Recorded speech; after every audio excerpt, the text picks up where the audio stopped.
began in 1619, Queen Square was once just an area of marshland used as the city's rubbish dump. It was not until the late 17th century that the construction of many of the original buildings began. Named in honour of Queen Anne, who visited the city in 1702, Queen Square was home to many notorious merchants and slave traders during the late 17th and early 18th century. Number 33 to number 35 was home to privateer Woodes Rogers, who sustained much of his wealth gained through various privateering voyages and by investing in the slave trade. His most famous voyage occurred in 1709 off the coast of Peru. A battle ensued and Rogers successfully took ownership of a Spanish galleon filled with treasure. During the 18th century, number 29 was home to Henry Bright, merchant, slave trader and the former mayor of Bristol. He was one of the few within Bristol who had his own black personal slave. Coincidentally, he was named Bristol.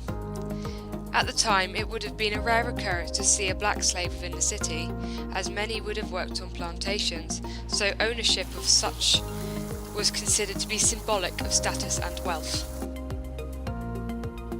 The Georgian house was home to infamous merchant, slave trader John Pinney, after it was constructed in 1719. Pero Jones, who was the personal servant to Pinney, was a resident at the home and served the Pinney family for 32 years, up until his death in 1798. His services were greatly appreciated. Pero would often be allowed to return home to visit his family at one of the Pinney's many plantations on the Caribbean islands of Nevis.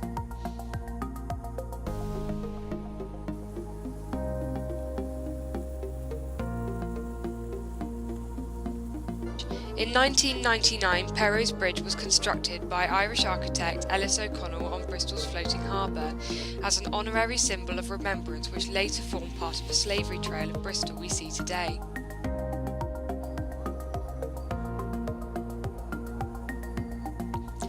Archived documents dating back to 1765 provide evidential proof of purchase of slave Pero Jones and his two sisters from the Caribbean island of Nevis by John Pinney himself. He paid £115 at the time for the trio, which would equate to around £5,750 today.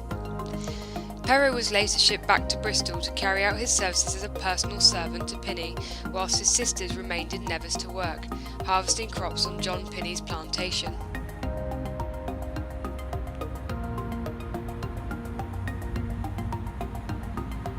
St Mary Redcliffe is a church steeped in history. Its association with slavery, however, comes from its many merchant benefactors who donated to the church on a regular basis from the 15th century. The influx of funding, combined with that donated by various royals such as Queen Anne upon her visit to Bristol in the 18th century, was allowed for the restoration and general upkeep of the church to continue. Rumours dating back to 1791 suggest that the bells of St Mary Redcliffe rang out in celebration when a bill to ban the trading of slaves was unsuccessful.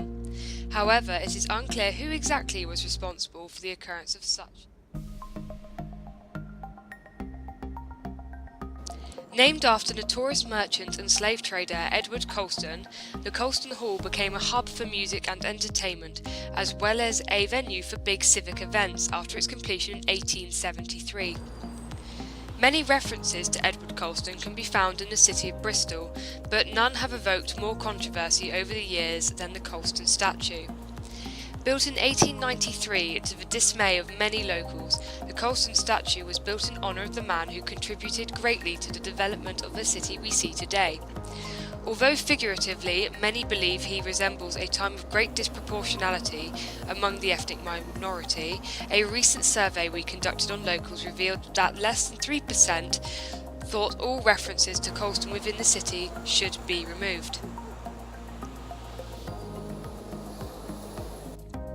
Built in 1750, the Old Bank was one of the first banks outside of London to open. Although later moved to Corn Street, the bank, like many during this time, struggled to keep up with the demand faced from customers. The Old Bank survived the financial crisis of 1825 and merged with Miles Bank to reduce any future risk. Today, NatWest now stands in the place of the Old Bank, but its memory is still present.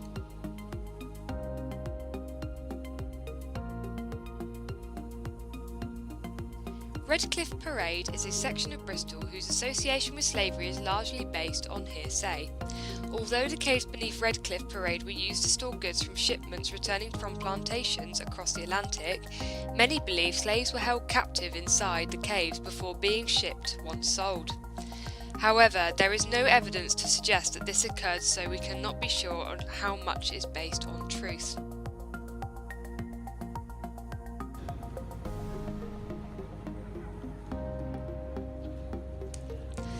Built from the investment of many merchant slave traders during the 18th century, the Old Vic opened its doors in 1766, and it is to this day Britain's oldest working theatre.